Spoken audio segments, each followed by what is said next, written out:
Sebagai sistem yang bisa menghubungkan antar perangkat di seluruh dunia, kelebihan internet yang bisa dimanfaatkan adalah yang pertama, dapat mengakses informasi dengan mudah dan cepat. Semua orang bisa mengakses informasi tentang segala hal dari seluruh wilayah di dunia dengan internet.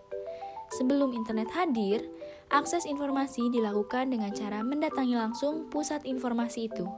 Kini, akses informasi bisa dilakukan dengan hitungan detik.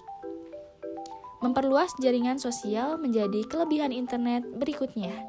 Internet tidak hanya menghubungkan antar perangkat, melainkan juga orang yang menggunakan perangkat itu. Teman-teman bisa memperluas jaringan sosial atau pertemanan hingga lintas batas negara lewat media sosial yang ada di internet. Yang ketiga, mempermudah transaksi keuangan.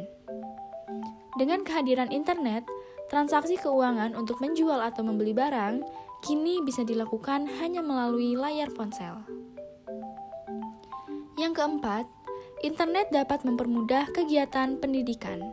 Dengan internet, seorang pelajar bisa memperoleh ilmu pengetahuan tidak hanya dari guru atau dosen. Banyak sekali buku atau bahan bacaan yang tersedia di internet. Belajar dengan media internet itu enak banget loh. Teman-teman bisa merasakan kebebasan dengan mengatur sendiri kapan dan di mana teman-teman harus belajar. Yang kelima, internet sebagai media hiburan. Teman-teman pasti sudah merasakan dampaknya di dalam media hiburan sehari-hari. Contohnya, teman-teman bisa menonton video, mendengarkan musik, bahkan bermain game melalui berbagai platform yang ada di internet. Kekurangan internet. Internet bukan tanpa celah. Di balik kelebihannya, terselip pula kekurangan internet yang bahkan bisa mengancam keamanan penggunanya. Adapun kekurangan internet itu adalah sebagai berikut.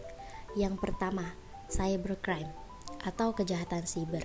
Kekurangan internet yang mungkin banyak terpublikasi adalah soal cybercrime atau kejahatan siber, yang meliputi tindakan seperti penipuan, pencurian, pembajakan, dan sebagainya.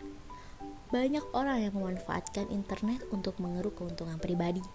Misalnya, orang tersebut menyebarkan malware atau virus di situs dalam internet, yang tujuannya untuk menyerang dan mencuri data pribadi yang tersimpan di perangkat pengguna. Kemudian, orang tersebut bakal meminta tebusan uang agar data itu dikembalikan. Yang kedua, spam. Spam sendiri sering menjadi istilah untuk menyebut kiriman iklan atau pesan tidak diinginkan yang diterima pengguna. Selain iklan, spam bisa muncul sebagai pesan masuk di email yang juga bersifat tidak penting. Spam tersebut cukup mengganggu. Bahkan dalam beberapa kasus spam bisa membuat perangkat menjadi error karena memuat konten yang terlalu banyak. Yang ketiga, ketagihan belanja. Di atas sempat disebutkan bahwa kelebihan internet adalah memudahkan orang berbelanja. Tetapi, hal itu juga menjadi kekurangan internet jika tidak bisa dikontrol. Akses belanja yang sangat mudah dilakukan via internet bisa membuat orang ketagihan, belanja, dan boros. Dalam kasus tertentu, sebagian orang bahkan tidak memikirkan kembali kondisi keuangannya. Mereka akan terdorong untuk membeli barang-barang di e-commerce karena tergiur dengan informasi barang yang ditampilkan atau tawaran promo yang diberikan. Yang keempat, alienasi sosial. Kekurangan internet yang berikutnya adalah terjadi alienasi sosial atau keterasingan sosial. Sederhananya, konsep ini menggambarkan di mana seseorang merasa terasing dalam kelompok yang seharusnya akrab dengan mereka. Kelompok itu bisa teman, keluarga, atau masyarakat luas. Ketika orang terlalu sering menghabiskan waktu di internet, ia bisa terjebak dalam ekosistem atau lingkungan dunia maya yang sering berinteraksi dengannya. Hal ini didorong pula oleh algoritma media sosial yang mencekoki pengguna internet dengan konten yang mirip.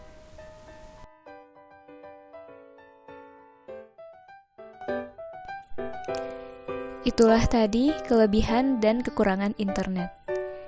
Setelah mengetahuinya, kita diharapkan agar lebih bijak dan berhati-hati lagi dalam menggunakannya di dalam kehidupan sehari-hari. Pastikan segala sesuatu yang kita gunakan harus lebih banyak manfaatnya. Terima kasih sudah menonton video ini. Semoga yang sudah kita sampaikan bermanfaat bagi kita semua. Bye-bye.